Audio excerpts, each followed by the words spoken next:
2005 BMW X5 with the air suspension system, self-leveling air suspension. With the tire pulled off, you can see the air spring right in behind the tire there. And the sensor that controls it, the ride height sensor, is right there. It runs off the control arm and varies the voltage to give you that ride height control. This one had a left bag that kept riding low. It wasn't flat, but low, which was kind of odd and a little difficult to diagnose, but we'll run you through the steps and the components here. This is the airline that goes to the air spring. Hard to see there, but anyways, there's a plastic clip on it. Let's see if I can get that around there.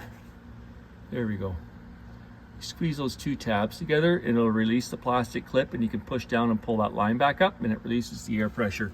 There's a bit of pressure there, so be careful. A rubber boot covers it up here, and what controls it is that spaghetti line, that red one that runs to the accumulator.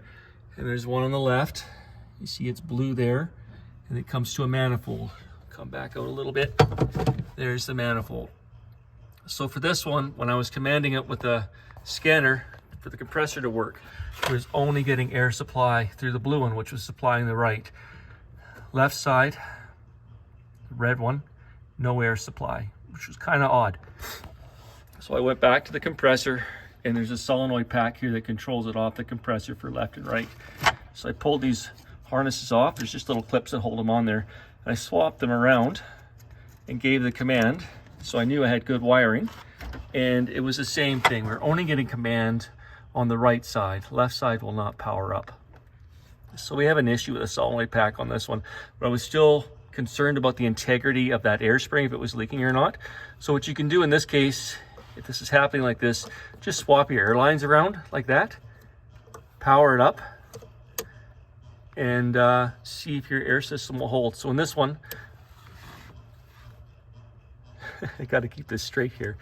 When I had the air supply on the right side, powering the left side with air, the left side came up and held air good. So mechanically, I know I'm good. There's no issues there whatsoever. So we don't need to waste money with a leveling sensor. We don't have to replace that air spring. Like, this stuff's expensive as we go here with the European cars. So let's just fix what's broke. What ended up happening here is this solenoid pack.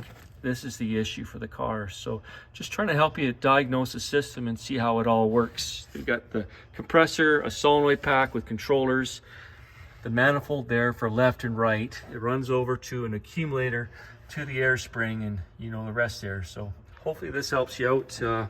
Bit of time spent figuring it, but we got it all now.